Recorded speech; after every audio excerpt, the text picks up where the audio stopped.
Welcome to நம்ம cinema. இப்போ super star Rajinikanth நடிச்ச கூலி திரைப்படத்தை பத்தி பார்க்க போறோம். இந்த படம் வந்து லோகேஷ் கனகராஜ் இயக்கியிருக்காரு. சன் பிக்சர்ஸ் இந்த படத்தை வந்து தயாரிச்சிருக்காங்க. தமிழ் சினிமாவில் வந்து ஃபர்ஸ்ட் பேன் இண்டியா படம் அப்படின்னு சொல்லி தான் அந்த படத்தை எடுத்தாங்க. சரி, படம் வந்து இப்படி இருக்கா இல்லை இப்படி இருக்காங்கிறத பேசிடுவோம். இந்த படத்தோட ஆரம்பத்தில் பார்த்தீங்கன்னா காளி வெங்கட்டை காட்டுறாங்க. காளி வெங்கட்டை வந்து போலீஸ் இன்வெஸ்டிகேஷன் பண்ணிட்டு இருக்காங்க.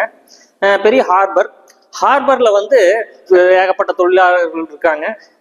ஒரு சூப்பர்வைசிங் பண்ணுறவங்களும் இருக்காங்க. இதுக்கு ஒரு ஹெட் இருக்கிறாரு, சௌபின்னு ஒருத்தர் இருக்கிறாரு. அவர் வந்து என்ன பண்ணுறாருன்னா அவரை எதிர்க்கிறவங்கள கொள்றாரு. அதுதான் வேலை அவருக்கு. இங்க இருக்கிற 14,400 பேர்ல எனக்கு தேவை அந்த ஒரு கூலி. ஸ்மக்லிங்கை பத்தி யாராவது போலீஸ்ல போட்டு தந்தா கண்டுபிடிச்சு அவரை கொண்டுடுறாரு. அதுதான் வந்து சௌபினோட வேலை. ஸ்மக்லிங்னா வந்து இந்த கோல்டு, டைமண்டு, வாட்சு, எலக்ட்ரானிக்ஸு இந்த மாதிரி எல்லாம் வந்து கடத்துறாங்க. இப்போ இது தெரிஞ்சுக்கிட்ட சௌபின் வந்து காளி வெங்கட்டை வந்து கொண்டுடுறாரு.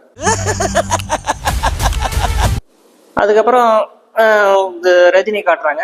ரஜினி வந்து பார்த்தீங்கன்னா தேவா மென்ஷன் சொல்லி ஒரு மென்ஷன் வச்சு மெயின்டைன் பண்ணிட்டு இருக்கிறாரு.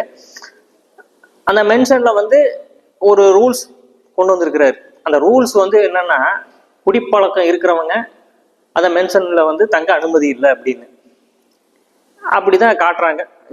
ஸ்டார்டிங்கில் வந்து அவர் வந்து கறி வெட்டுற மாதிரி காட்டுறாங்க. கறி வெட்டிட்டு இருக்கும்போது வந்து பேசுறாங்க, சரக்கு அடிச்சு வந்து 30 வருஷம் ஆச்சு, 30 வருஷத்துக்கு முன்னாடி குடிச்சிட்டு இருந்தேன், இப்ப நான் குடிக்கிறது இல்லை அப்படின்னு சொல்றாரு. சூப்பர். அதுக்கப்புறம் சிட்டுக்கு சாங் வருது. அந்த சாங் முடிஞ்சதுக்கு அப்புறம் சத்யராஜ் வீட்டுக்கு போறாரு. அவர் இறந்த விஷயம் கேட்டு போய் மாலையை போட்டு ஸ்ருதிஹாசன் வந்து சத்யராஜோட பொண்ணு, சத்யராஜை பத்தி கொஞ்சம் விசாரிக்கலான்னு போகும்போது உங்களை யார் இங்க வர சொன்னது, தயவு செஞ்சு இங்க இடத்த விட்டு போயிருங்க அப்படின்னு சொல்லி ஸ்ருதிஹாசன் வெளியே அனுப்பிடுறாங்க. அவர் உங்களுக்கு வெறும் ஃப்ரெண்டு தான், எங்களுக்கு அப்பா. சரி, இப்போ சத்யராஜ் வந்து எப்படி இறந்தாரு? ஆக்சிடென்ட் ஆகி இறந்தாரா இல்ல யாராவது கொன்னாங்களா? இவர் போய் விசாரிக்கிறாரு. ஸ்ருதிஹாசன் கிட்ட வந்து போஸ்ட்மார்ட்டம் ரிப்போர்ட்ல வந்து ஆக்சிடென்டா இறந்ததா வந்து ஒரு ரிப்போர்ட் கொடுத்துட்றாங்க. ரஜினி கிட்ட வந்து இவர் யாரையோ நெஞ்சில அடிச்சு கொலை பண்ணியிருக்காங்க அப்படிங்கிற ஒரு ரிப்போர்ட்டை காட்டுறாங்க. தன்னோட நண்பனை யார் கொலை பண்ணா அவங்கள நான் கண்டுபிடிக்கிறேன்னு சொல்லிட்டு போறாரு. அப்போ அது யார் கண்டுபிடிச்சாரா இல்லையாங்கிறது தான் வந்து மீதி கதையா இருக்கு. அவன் உங்களுக்கு அப்பாவா இருக்கலாம், ஆனா அவன் எனக்கு நண்பன். சரி, இந்த படத்துல ஒவ்வொரு கேரக்டரும் எப்படி வடிவமைச்சிருக்காங்க, எப்படி நடிச்சிருக்காங்கிறது பேசிடுவோம். முதல் பார்த்தீங்கன்னா சௌபின் வந்து பார்த்தீங்கன்னா அவர் கேரக்டரை வந்து அற்புதமா வடிவமைச்சிருக்கிறாங்க. சில இடத்துல வந்து கரெக்டாக நடிச்சிருக்கிறாரு, சில இடத்துல வந்து நல்லா சொதப்பி இருக்கிறாருன்னு சொல்லலாம். அதாவது நம்ம லோகேஷ் கனகராஜ் வந்து அவரோட கேரக்டரை வந்து கொஞ்சம் நல்லாவே சொதப்பியிருக்காருன்னு சொல்லலாம்.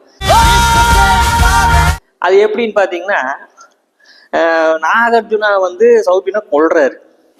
நல்லா அட்டி நடிக்கிறாரு, செத்து போயிடுறாரு.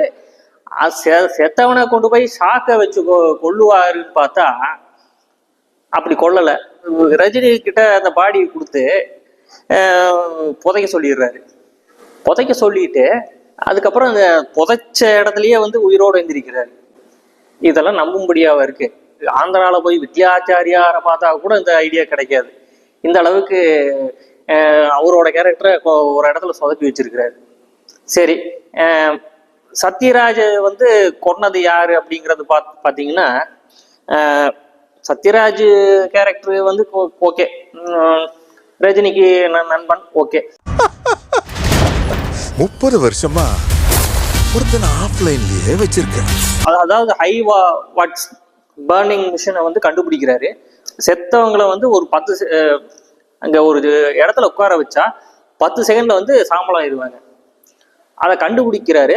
கண்டுபிடிச்சதை வந்து கவர்மெண்ட் கிட்ட வந்து காட்டுறாரு. இந்த மாதிரி இந்த மிஷினை நான் கண்டுபிடிச்சிருக்கேன், அதாவது பேர்னிங் மிஷினை நான் கண்டுபிடிச்சிருக்கேன், கண்டுபிடிச்சதுக்கு வந்து ஒரு அப்ரூவல் வேணும் நீங்க அப்படின்னு சொல்லி அதிகாரிகள் எல்லாம் வர சொல்றாரு. பார்த்துட்டு இதை வந்து மிஸ்யூஸ் பண்றதுக்கு வாய்ப்பு இருக்கு, உங்க கண்டுபிடிப்பை வந்து நாங்க வந்து அங்கீகரிக்க முடியாது அப்படின்னு சொல்லி அதை வந்து இக்னோர் பண்ணிடுறாங்க.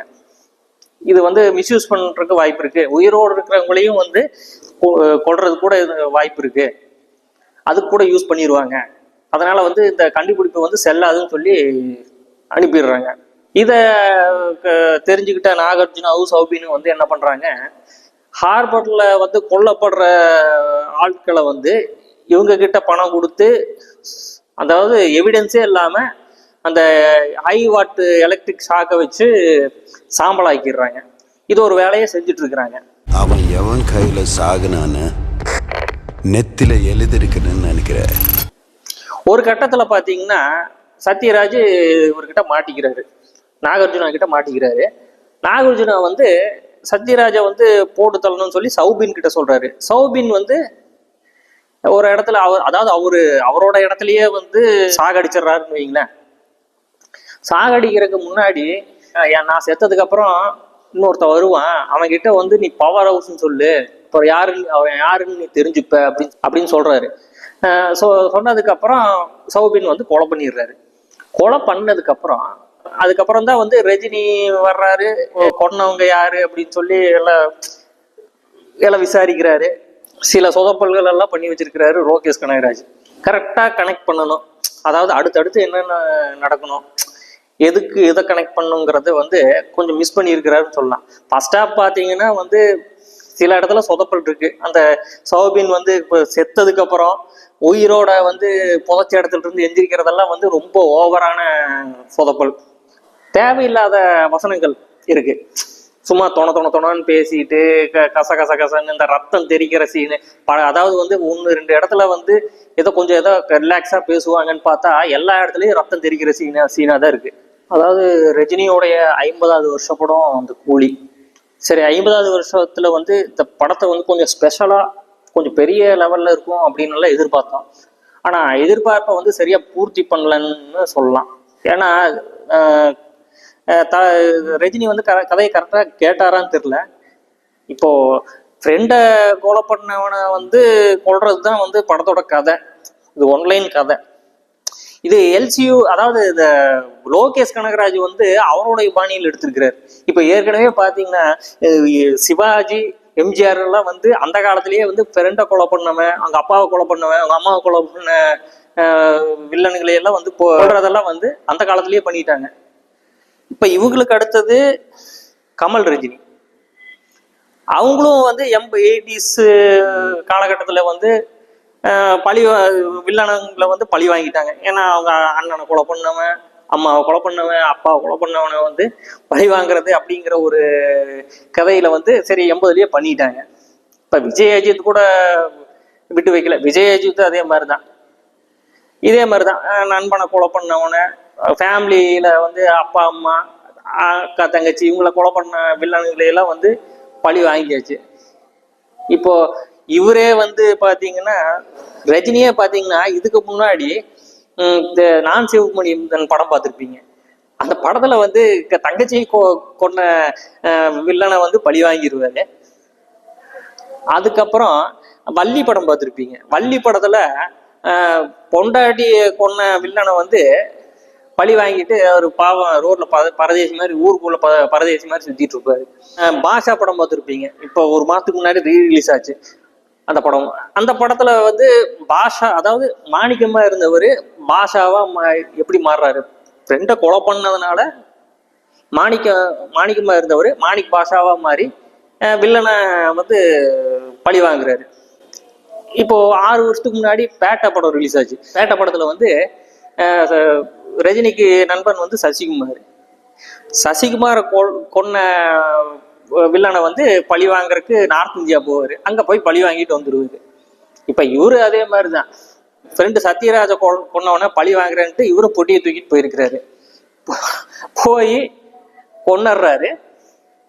கொன்னதுக்கு அப்புறம் பாத்தீங்கன்னா கடைசியில வந்து ஒரு சத்யராஜ் ஒரு சீக்ரெட் சொல்றாராம். சத்யராஜ் வந்து பொண்ணான ஸ்ருதிஹாசன் கிட்ட உனக்கு ஏதாவது ஆபத்துன்னு வந்துச்சுன்னா இந்த நம்பருக்கு ஃபோன் பண்ணி கூலி நம்பர் சொல்லி இந்த நம்பர் சொல்லிடு, சொன்னா உங்களுக்கு ஆபத்துல இருந்து விடுதலை கிடைக்கும் அப்படின்னு ஒரு சீக்கிரட்டா சொல்லிடுறாரு. அந்த நம்பரை அடிச்சு ஃபோன் பண்றாங்க, நம்பரும் சொல்றாங்க. நம்பர் சொன்னதுக்கு அப்புறம் ரஜினி வந்து காப்பாத்துறாரு. ரஜினிக்கு வந்து பொண்ணு வந்து ஸ்ருதிஹாசன் தெரியும். ஆனா ஸ்ருதிஹாசனுக்கு வந்து அப்பாங்கிறது வந்து ரஜினி தான் அப்பாங்கிறது வந்து தெரியல. இப்ப இந்த இடத்துலயே வந்து சொல்லியிருக்கலாம், நான் தான் உன் அப்பா அப்படின்னு சொல்லியிருக்கலாம். ஆனா சொல்லாம விட்டாரு. அதாவது படத்தோட கதை வந்து பாத்தீங்கன்னா பழசுதான், டைட்டிலும் பழசு. சரி, டைட்டில் தான் வந்து சரி கூலி அப்படின்னு வச்சிட்டீங்க. இப்போ 1995 வந்த சரத்குமார் வீணா நடித்த படம் கூலி படம். சரி, அந்த டைட்டில் தான் வந்து ரஜினி படத்துக்கு வச்சிட்டீங்க, ஓகே. கதையும் வந்து பழைய கதையை வச்சிட்டீங்க. ஆனால் உங்களோட பாணியில் எடுத்திருக்கீங்க. கொஞ்சம் புது கதையை ரெடி பண்ணி எடுத்திருக்கலாம்.